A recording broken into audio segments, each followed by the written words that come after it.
আসসালামু আলাইকুম এভরিওয়ান, আমি শেখ জুলফিকার আবার আসলাম নতুন একটা ভিডিও নিয়ে। আজকে হঠাৎ করে আমার ফেসবুকটা লক হয়ে গেছে।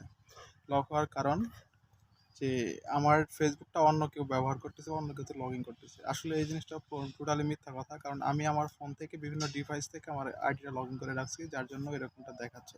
তো এরকমটা হলে আসলে ভয়ের কোনো কিছু নেই। আপনার যদি সকল ইনফরমেশন ঠিক থাকে তাহলে খুব সহজে এটা ঠিক করতে পারবেন।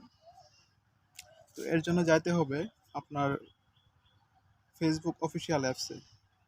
এই যে আমি আমার ফেসবুক অফিসিয়াল অ্যাপসে ঢুকবো, ঢোকার পরে এই যে এরকম একটা ইন্টারফেস শো করতেছে। এই যে এটা আমার আইডি আমাকে দেখাচ্ছে।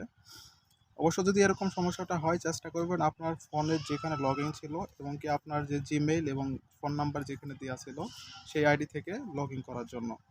তো এখানে দেখেন গেট স্টার্ট লেখা আছে, আমি এখানে চাপ দেবো। এখানে চাপ দেওয়ার পর এরকম একটা ইন্টারফেস শো করবে। এই যে এখানে যে চ্যাট করবো আমি এখানে ঠিক করতে পারবো, এবং কি আমার সিকিউরিটি পারপাস আমি এইসব ইনফরমেশন দিয়েও আমি ঠিক করতে পারবো। যেহেতু আমার সিকিউরিটি পারপাস সব কিছু মনে আছে, তো আমি এর জন্য আমি এখানে নেক্সটে চাপ দেবো।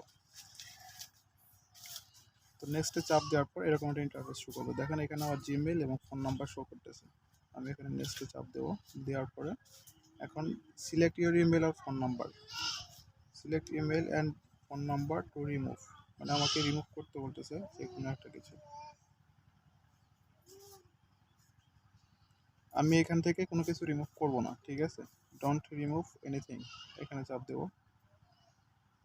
চাপ দেওয়ার পর এন্টার এখানে পাসওয়ার্ড, এখানে পাসওয়ার্ড দিতে বলতেছে। এখানে পাসওয়ার্ড দিতে হবে। New new password, now create a new password, এখানে নতুন একটা পাসওয়ার্ড করতে বলতেছে। আমি আমার পাসওয়ার্ডটা এখানে দিচ্ছি।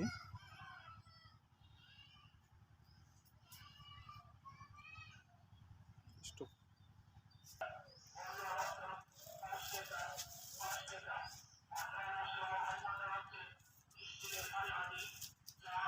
দিছে। আমার নতুন পাসওয়ার্ড দেওয়ার পর এরকম একটা ইন্টারফেস আমার এখানে আসছে, মানে সেফ সেন্স লেখা আসছে, তারপরে এই ইয়েটা আসছে। এখন যদি আপনার মনে হয় যে আপনার আইডিটা কেউ ব্যবহার করতেছে, তাহলে রিভিউ রিসেন্ট অ্যাক্টিভিটি এখানে চাপ দিবেন। আর যদি মনে হয় যে না, কেউ ব্যবহার করতেছে না, তাহলে ব্যাক টু ফেসবুকে চাপ দেবেন। তো ব্যাক টু ফেসবুকে চাপ দিলাম আমি। আমার এই যে আমার অ্যাকাউন্ট দেখছেন চলে আসছে। এখন শো করতেছে, সব কিছু আগের মতো হয়ে গেছে। সো ফেসবুক নিয়ে কোনো সময় কোনো সমস্যায় পড়লে অবশ্যই মাথা গরম করার কিছু নেই, একটু চিন্তা ভাবনা করে কাজ করলে অবশ্যই কিন্তু এখান থেকে সঠিক সলিউশনটা পেয়ে যাবেন। তো ধন্যবাদ সবাইকে এতক্ষণ ধরে আমার সাথে থাকার জন্য। আসসালামু আলাইকুম।